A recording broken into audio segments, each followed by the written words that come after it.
Hello friends, जिस तरीके से एक हेल्दी बॉडी के लिए हेल्दी डाइट की जरूरत होती है, उसी तरीके से हेल्दी माइंड के लिए अच्छे विचारों की हेल्दी डाइट की बहुत ज्यादा जरूरत होती है। आइए हम लेते हैं healthy diet for healthy mind. Man is the architect of his own fate.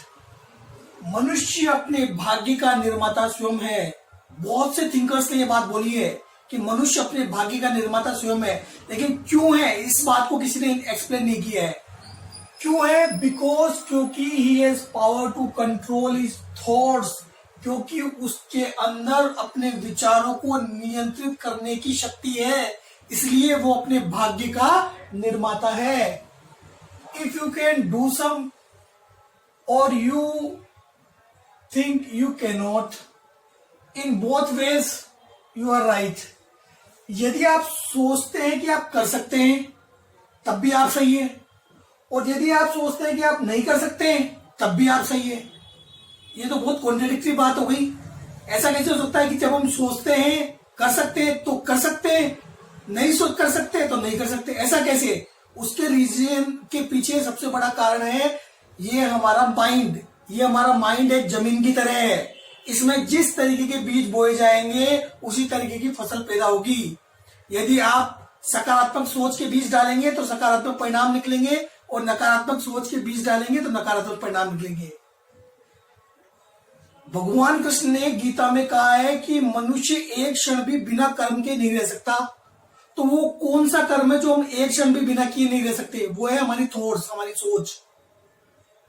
सबसे पहला कर्म स्टार्ट होता है सोच से।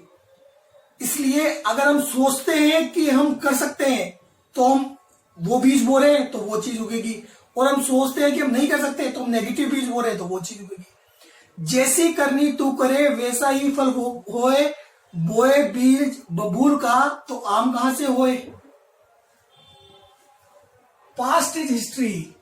इतिहास चला गया है, गुजर गया है, उस पर आप कुछ नहीं कर सकते। जो हो गया सो हो गया, उस पर पछतावा करने से कोई फायदा नहीं है। Future is mystery.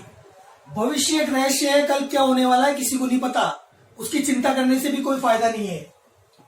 Today is a gift given by God. ये जो आज है ना, वर्तमान आज, ये ईश्वर का दिया गया एक उपहार है। That is why it is called present. इसलिए इसे क्या कहा गया है? प्रेजेंट कहा गया है। तो इसे अगर ढंग से जी लेंगे तो हमारा पास्ट भी सुधर जाएगा और हमारा फ्यूचर भी सुधर जाएगा। इसलिए हर पल को खुशी से जियो। जो दिन खुशी से जी लिया वो जिंदगी है, बाकी सब कैलेंडर की तारीखें हैं। जी लो हर दिन जैसे हर रात दिवाली, हर दिन अपनी होली है। If you really want to do something, यदि आप कुछ करना चाहते हैं, you will find a way. आपको कोई ना कोई रास्ता मिल ही जाएगा। बट इफ यू डोंट, यदि आप कुछ करना ही नहीं चाहते हैं, you will find an excuse. आपको कोई ना कोई बहाना मिल जाएगा, कोई ना कोई एक्सक्यूज मिल जाएगा। यदि आप जिंदगी में कुछ करना चाहते हैं तो आपको कोई ना कोई रास्ता जरूर मिलेगा, और अगर आप नहीं करना चाहते तो आप कोई ना कोई बहाना जरूर बना लेंगे। Formal education will make U a living. जो औपचारिक शिक्षा है वो आपको आजीविका प्रदान करेगी। औपचारिक शिक्षा क्या है? जो हम स्कूल्स और कॉलेजेस में प्राप्त करते हैं। उस शिक्षा में जो प्राप्त की जाती है, सबसे बड़ा जो माइंडसेट आदमी का होता है कि हम वहां पर नॉलेज प्राप्त कर रहे हैं, वो नॉलेज नहीं है, वो इंफॉर्मेशन है। पर्टिकुलर सब्जेक्ट के बारे में हम इंफॉर्मेशन गैदर कर रहे हैं। तो फॉर्मल एजुकेशन जो हम स्कूल्स और कॉलेजेस में मिलते हैं वो हमें आजीविका प्रदान करेगी, वो इंफॉर्मेशन हमें आजीविका कमाने में मदद करेगी। लेकिन self education will make U A Fortune. जो आत्म शिक्षा है, जो स्व शिक्षा है, वो आपका भविष्य का निर्माण करेगी। अच्छी किताबें पढ़िए, अच्छे लोगों के साथ रहिए, अच्छे विचारों को अपनाइए, वो आपके रियल फॉर्चून को क्रिएट करेंगे। You should focus on solution, not on the problem. आपको सॉल्यूशन पर फोकस करना चाहिए, प्रॉब्लम पर फोकस नहीं करना चाहिए। ज्यादातर लोगों के साथ समस्या ये है कि वो प्रॉब्लम पर ही फोकस करते रहते हैं, सोल्यूशन के बारे में सोचते ही नहीं है।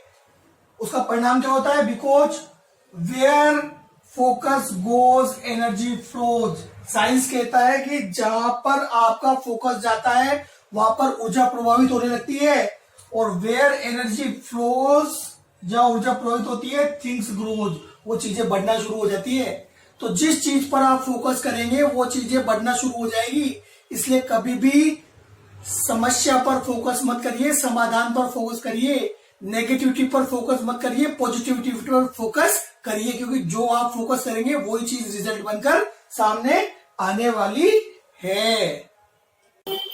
एक गांव में मास्टर जी बच्चों को पढ़ा रहे हैं, कोई भी एक चीज होती है एक वचन, एक से ज्यादा होती है बहुवचन। पीछे एक लड़का पजामा पहन के बैठा हुआ है, उसको खड़ा कर दिया तो खड़ा हो जा रहे, ये तूने पजामा पहन रखा है, ये एक वचन है बहुवचन है? वो लड़का घबरा रहा है, माता बता दूंगा, मार से मारिए मत। मास्टर जी बोले बता, तेरे हाथ पर तोड़ दूं मैं। लड़का बोला मार साहब पजामे की तो बात ऐसी, मार ऊपर से एक वचन होता, नीचे आके बहुवचन हो जाता। ये बता गोमती कहां से निकलती है और किससे मिलती है? वो गोमती नदी की बात कर रहे हैं। लड़का बोला मार साहब हमारे पिताजी ने कहा है स्कूल से सीधे घर आओ, घर से सीधे स्कूल जाओ, वो कहां से निकले कहां मिले हमको क्या करना, फालतू निकलने मिलने की बातें कर रहे हैं आप। अरे नारायण ये बता तवे पे पड़ा पॉपकॉर्न उछलता क्यों है? लड़का बोला मार चलती बेर के रेट में पता पड़ जाएगा। मास्टर जी को गुस्सा आ गया। मास्टर जी बोले मैं तेरे से गणित का सवाल पूछता हूँ, मान ले मैंने तेरे पिताजी को 1,00,000 रुपए दिए 10% ब्याज पर, तो एक साल बाद तेरे पिताजी कितने पैसे लौटाएंगे? लड़का बोला मार साहब एक भी पैसे नहीं लौटाएंगे। मार साहब ने मारा उसको, नालायक तू हिसाब नहीं जानता। लड़का बोला मैं तो हिसाब जानता हूँ, मेरे बाप को नहीं जानते, आज तक किसी का दिया पैसा लौटाया नहीं, तुम्हारा कहां से लौटाएगा? संस्कृत का सवाल पूछता हूँ, तम सो बात ज्योतिर्गमय, इसका क्या मतलब है? पर इसका मतलब तू सो जाऊंगा मैं ज्योति की बात जा रहा हूं। तुम किन कक्षा पढ़ी थी? लड़का बोला हम रूपा अंडरवियर पहनती। मास्टर जी ने बोला जब घी सीधी उंगली से नहीं निकले तो उंगली टेढ़ी कर लेनी चाहिए, इस मुहावरे का क्या अर्थ है? लड़का बोला ये मुहावरा ही गलत है।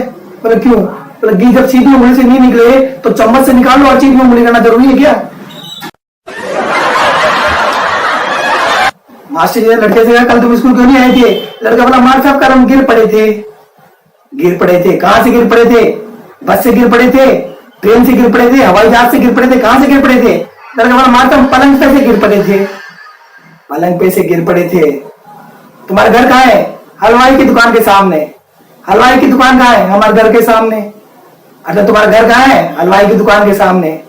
हलवाई की दुकान कहाँ है? हमारे घर के सामने। दोनों कहाँ है? आमने सामने। पिताजी को बुला के लाओ। पिताजी नहीं आ सकते। क्यों नहीं आ सकते? उनका पजामा तो हम पे नहीं आए। मास्टर जी ने लड़के को कहा अरे कोई ऐसी कहानी बता जिससे कोई शिक्षा मिलती हो। लड़का बोला मेरा बापू गांव में खेती करता था, सेना से बुलाव आ गया, शत्रु सैनिक को मारना है। बापू ने 4 बोतल दारू की पी ली और धड़ धड़ धड़ धड़ धड़ सबको सल्टा दिया। मास्टर जी बोले नारायण इससे क्या शिक्षा मिलती है? लड़का बोला इससे ये शिक्षा मिलती है बापू जब पी के टल्ली हो ना तो पंगा नहीं लेने का।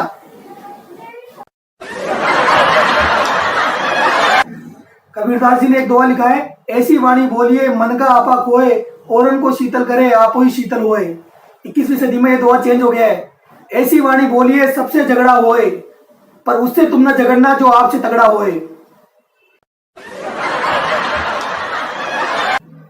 एक सूफी संत ने कहा है, खुद ही को कर बुलंद इतना कि खुदा कुछ बंदे से पूछे बता तेरी रजा क्या है।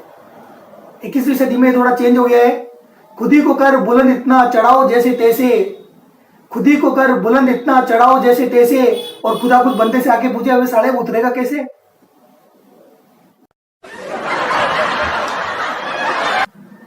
एक दोहा है, करत करत अभ्यास के जड़मत होए सुजान, रसरी अवध जात के सिल पर पड़त निशान। मास्टर जी इस दोहे को बच्चों को पढ़ा रहे हैं, हाथ में किताब है। करत करत अभ्यास के जड़मत होए सुजान, ये विद्या है आपकी इसको अपना मान। और एक लड़का मास्टर जी के अरमानों को दिल में जगा कर ले गया और सुबह पहले ही मास्टर जी की बेटी विद्या को घर से भगा कर ले गया।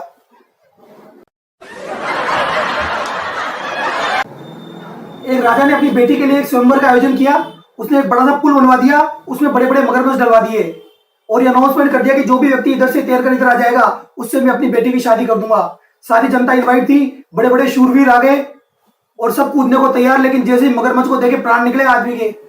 किसी की जाने की हिम्मत नहीं हुई। 1 घंटा हो गया, 2 घंटा हो गया, 3 घंटा हो गया, कोई नहीं गया। राजा सोचा यार किसी में दम नहीं है।